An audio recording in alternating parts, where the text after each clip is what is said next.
You know, when you watch an elite golf swing in extreme slow motion, it looks like this incredibly lazy, graceful arc. Oh, totally. It Yep. looks effortless. Right. But looking at the 3D force plate data and all the sports science research we've gathered for today's deep dive, that grace is, well, it's a total illusion. You are actually looking at a violent, highly calculated collision of forces. It really is. I mean, it's essentially a controlled car crash happening in the space of, maybe a single second. Yeah. The sheer magnitude of the forces being generated and then transferred through the body is just massive. And that collision of forces is our mission today. We are unpacking the ultimate engine of the golf swing, which is the biomechanics of the kinematic sequence. A huge topic. Massive. And we have a really great stack of premium sports science sources to get through today. We've got systematic reviews on ground reaction forces, 3D motion plate data from companies like AMTI and Swing Catalyst, plus some incredibly detailed elite coaching manuals. The data in those is just eye-opening. It really is. Yeah. So we want to figure out exactly how energy is created, transferred, and delivered to the ball to generate maximum clubhead speed. Okay, let's unpack this. Think of the golf swing, not as an arm movement, but like a whip cracking. I like that. Right. If you want to crack a heavy leather whip, you don't just shove your arm forward. The handle, which in this case is the golfer's core and pelvis, well, it has to move first, and then it has to sharply, violently stop. Yes. And that sudden braking action is what sends the explosive energy rippling all the way down the leather to the very tip, which is our club head. That is a perfect visualization. Yeah. Because what separates the elite ball strikers on tour from the rest of us, well, it isn't brute strength in the gym. Right. It's not just big muscles. No, not at all. It is the microsecond timing of that whip. They are absolute masters of what biomechanists call the proximal to distal chain. Proximal meaning center, right? Exactly. Proximal simply means the center of the body, and distal means the extremity, so the hands and the club. Okay, so to truly understand how this whip operates, we first have to break down the exact sequence of how that energy travels through the human anatomy. And based on the coaching manuals we're looking at, there is a very specific classical rotational sequence. There is, yeah. The classical kinematic sequence moves in a strict four-part order. Which is? So it goes pelvis, then the torso or thorax, then the lead arm, and finally the club. Okay. But the key here is that each segment of the body has to reach its absolute peak rotational speed, and then, crucially, it has to rapidly decelerate. Wait, it has to hit the brakes. Yes, aggressively. Why is the braking part so important? I mean, I think most people assume swinging faster just means accelerating everything as hard as you can at the same time. Right, but it really comes down to the conservation of momentum. Energy transfer relies just as much on rapid deceleration as it does on acceleration. Really? Yeah. Imagine a skateboarder hitting a curb. Okay. The skateboard stops violently, but the energy doesn't just disappear, right? It transfers into the skater, who goes flying forward. Oh, wow. The body works the exact same way. When the pelvis hits the brakes, its rotational energy is instantly transferred into the torso, accelerating the torso even faster than the pelvis was moving. Ah. Then the torso hits the brakes, whipping the lead arm. The arm hits the brakes, whipping the club. That sequential transfer, that is the kinetic chain. That is fascinating. But I guess that sequence doesn't just spontaneously happen in thin air. It is entirely powered by the ground. Exactly. Because of Newton's third law, right? For every action, there is an equal and opposite reaction.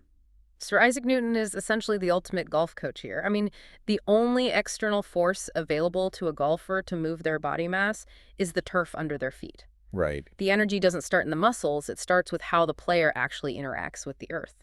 So if the pelvis moves first in that sequence, how exactly does the ground power that horizontal and rotational movement? Because if I think about jumping on a trampoline, it's a strictly vertical action. Right, you just jump straight up. Yeah, you have to push down incredibly aggressively into the mat to get launched upward. But a golf swing is highly rotational. Well, the golf swing operates in 3 dimensions, not just one. Okay. The ground reaction forces, what we call GRFs in the data, they happen along 3 distinct directional axes. First, you have the medial lateral axis or the y-axis. And what does that do? This is your side-to-side force. Think of a baseball pitcher winding up and shifting their weight toward home plate. It is the lateral shift toward the target. Okay, that makes sense. Side to side. What's next? Second, you have the anteroposterior axis, the x-axis. This is force moving from your toes to your heels. Toe to heel. Okay. To understand how this creates rotation, Imagine standing on a giant steering wheel that is lying flat on the ground. A giant steering wheel, got it. To turn that steering wheel to the left, your left foot has to push backward toward your heel, and your right foot has to push forward towards your toes. Oh, I see. Right, so that opposite pushing action with your feet creates what biomechanists call a couple, or a torque. That invisible torque against the ground is what aggressively spins your pelvis. That steering wheel visual helps immensely. I can actually picture that. And the third axis. The third is the vertical axis, the z-axis, which is exactly like your trampoline analogy. It's the upward launch. You are pushing down into the turf to push the body up and away from the ground. So if the physics of this whip and these three axes are so well documented in a biomechanics lab, why do I completely lose it the second I step up to the first tee? You and millions of others. Right. What is human instinct getting so wrong that destroys this perfect sequence? Well, the single most common flaw we see in the amateur data is upper body dominance. Upper body, really? Yeah. Amateurs get anxious. They see the ball just sitting there, and the human brain's hand-eye coordination instinct kicks in. Right, it just wants to hit. Exactly. It says, hit that object with your hands. So their chest races the pelvis. They fire the shoulders and the arms way too early in the downswing. Because they're trying to just swat at it. And I assume that completely short-circuits the proximal to distal sequence we just talked about. It destroys it right out of the gate. Yeah. You have essentially uncoiled the whip before you even snap the handle. Oh, wow. The energy never transfers sequentially, which leads to casting the club, scooping at impact, and, massive losses in potential clubhead speed. What about the lower body errors? Because the sources mention something called the sliding post. Right, that involves the lead leg. Yeah. In a proper sequence, the lead leg has to act as a firm brake to stop that lateral y-axis weight shift so the pelvis can pivot around it. The break again. Exactly. But many amateurs just keep sliding their lead knee toward the target. Oh, so they just sway. Yeah. It's like trying to fire a cannon from a canoe. Yeah. They never establish a stable base, they never hit the brakes, and therefore the energy never transfers up the chain. It just leaks out laterally toward the target. And the opposite of that lateral slide was flat-footedness. Right. Yes. Flat-footedness is when a player fails to generate any vertical thrust. They don't use the z-axis trampoline effect at all, so they are relying entirely on weak arm-driven speed. That sounds like my swing. It's super common. And finally, there's a timing error we see often called the late peak. The late peak. This is a tragic one, really. This is when a player actually does generate excellent vertical force, but their timing is just off. Their vertical force peaks at or even after impact. Which means they are essentially jumping after the ball has already left the club face. Exactly. You're putting a massive amount of muscular effort into the ground, but the ball is already 50 yards down the fairway. It is completely wasted energy. So what does this all mean for the weekend player? Are amateurs actually trying too hard with their upper bodies, and that exact muscular effort is what's killing their speed? What's fascinating here is that the data strongly suggests that, yes, the harder an amateur tries to hit the ball with their arm muscles, the slower the club head actually travels. That is so counterintuitive. Amateurs leak energy because they do not trust the ground to do the heavy lifting.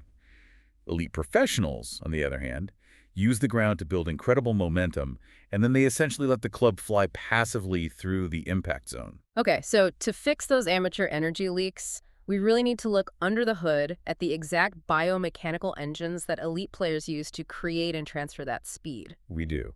And looking at the research, it boils down to a three-part lower body sequence, which is shift, brake, and press. Yes, and the timing of those three forces is highly specific. Walk us through it. In the very early downswing, the dominant force is the lateral GRF, which is the shift toward the target. Okay. Then in the mid-downswing, around the time the lead arm is parallel to the ground, the rotational torque, our steering wheel force, reaches its peak. Right. And finally, in the late downswing, just milliseconds before impact, the vertical GRF reaches its massive plateau. And right in that transition phase, the sources talk heavily about the X-factor stretch.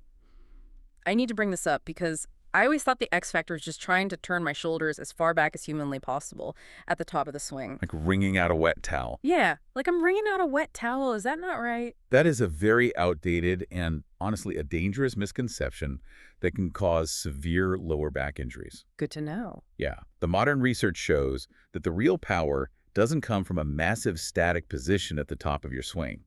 It comes from the dynamic increase in separation between the pelvis and the thorax during the very early downswing. What do you mean by dynamic increase? Think of a rubber band. Yeah. If you pull a rubber band back and just hold it there statically for 10 seconds, Yeah. it actually loses some of its snap. Sure. But if you pull it back and immediately let it go, it snaps violently. Right. The human muscular system works the same way.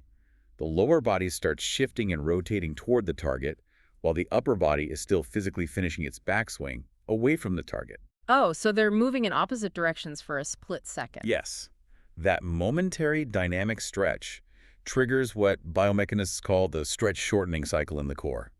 It creates an aggressive, elastic recoil. Wow. You aren't just using slow muscle contraction, you're utilizing the snapping back of your own connective tissue. That makes so much more sense.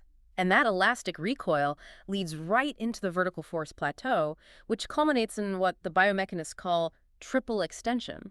Right. Triple extension is the simultaneous extension of 3 joints: the hip, the knee, and the ankle. Okay.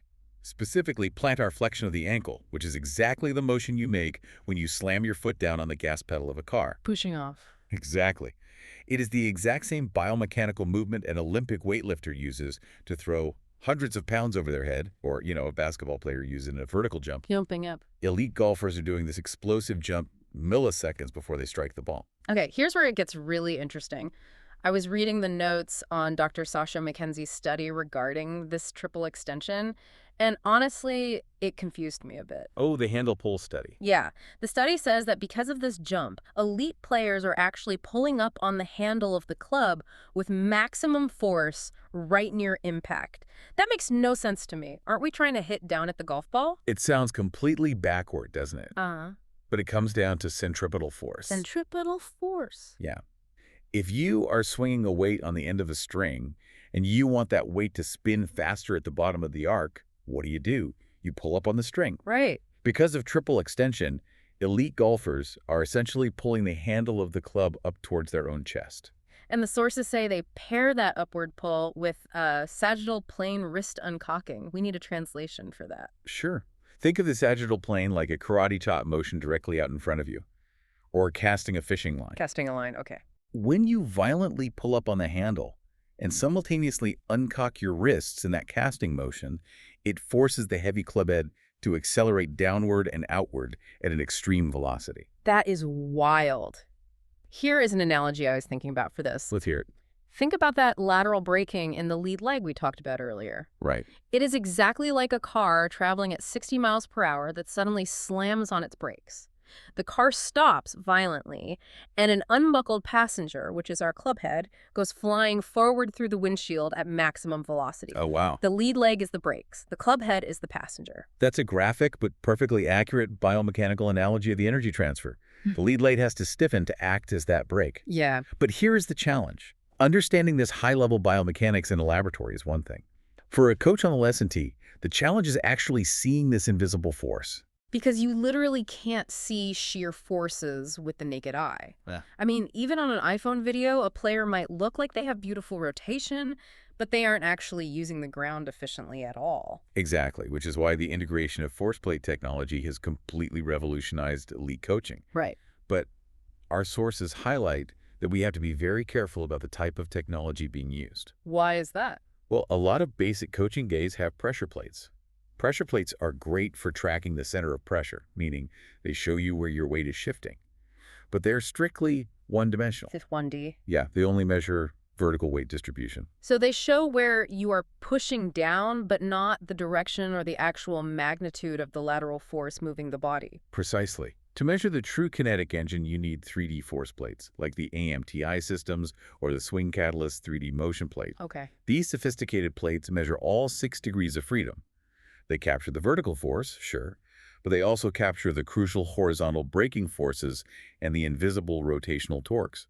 The steering wheel effect. Right, the steering wheel effect that a simple pressure mat completely misses. Okay, so if a basic pressure mat only measures 1D vertical force, aren't coaches who rely solely on them completely blind to the horizontal braking forces that create the rotation in the first place? This raises an incredibly important question, and the short answer is yes. Wow. If you only look at vertical data, a coach might try to force every single player into being a jumper to find speed. And forcing a one-size-fits-all swing is incredibly dangerous. Definitely. High-level coaches now use 3D data to calculate Z-scores. D-scores. Yeah, using Z-scores basically means taking a player's raw force data and comparing it mathematically against the baseline average of tour professionals. This helps the coach find a player's natural dominant power source. Because we simply aren't all built the same. Ah, The data show that about 36% of tour players are what they call vertical dominant. right. For those specific players, optimizing that jumping lead leg extension timing is the absolute key to their distance. But for the other 64% of players, forcing a vertical jump might ruin their swing sequence or even cause injury. Oh, wow. Elite coaches use physical screening to dictate a player's kinetic pattern. They look at anatomy, like a player's wingspan to height ratio, often called the ape index, or their thoracic spine mobility. How does the ape index change things? Well, a player with a wingspan shorter than their height generally swings on a steeper plane and might rely more on vertical forces. But a player with a huge wingspan tends to swing on a flatter plane and relies much more on horizontal forces and rotational torque. That makes total sense. The data tells the coach exactly what's happening. But a player can't look at a 3D force graph mid-swing and make a physical adjustment? No, definitely not. So how do we bridge that gap? How do we translate these complex data metrics into an actual human feeling on the driving range? Well, this is where the true art of coaching comes in. There's a massive difference between what the 3D force plate data shows on a laptop and what the golfer actually feels in their muscles and joints. The data might say, maximize vertical GRF at shaft parallel, but the human brain can't process that in 0.2 of a second. Obviously not. The player just feels a rhythm. And one of the best practical feels from the coaching manuals for mastering the lead leg post is the cue. Slide, sink, then push. Yes, let's break the physics of that cue down. Let's do it. First, as the downswing starts, the player feels a slight lateral slide of the pelvis to shift their body mass toward the target. Shift. Then the sink. The lead knee actually flexes a little bit deeper. Biomechanically, this is called eccentric loading. It's eccentric loading. You are dropping your center of gravity, which stretches the quadriceps and the glutes. You are physically cocking the spring. Oh, okay. And finally, the push. You drive that lead foot aggressively down into the turf to trigger the triple extension. And as you're pushing, the sources emphasize you have to feel the braking action. You want to feel like your lead hip is slamming on the brakes while your sternum stays perfectly centered. If your chest drifts forward with your hips, you get that full body canoe slide we talked about earlier. Right. The brake happens at the pelvis, not the chest. And this brings us to one of the most counterintuitive cues in modern golf instruction, which is straight and late. I'm so glad you brought this up. If you're listening to this and you've ever hit a fat shot or shanked a ball because you panicked and stood up straight out of your posture, this is exactly why. Oh, yeah. So does the cue straight and late literally mean the player should feel like they are keeping their lead knee bent until their hands are all the way down at hip height? It absolutely does. Amateurs often panic and lock their lead knees straight at the very top of the downswing. Too early. Way too early.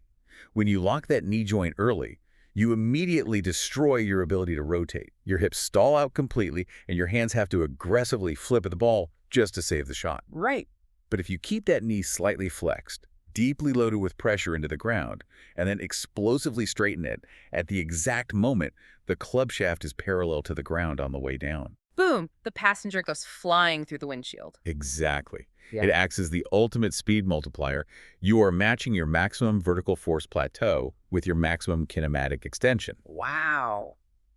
That precise late timing is the signature of elite clubhead speed. It is so incredibly cool how the raw physics translates into these very specific, actionable, physical feels that a player can take to the course. It really is. We've covered a tremendous amount of ground today.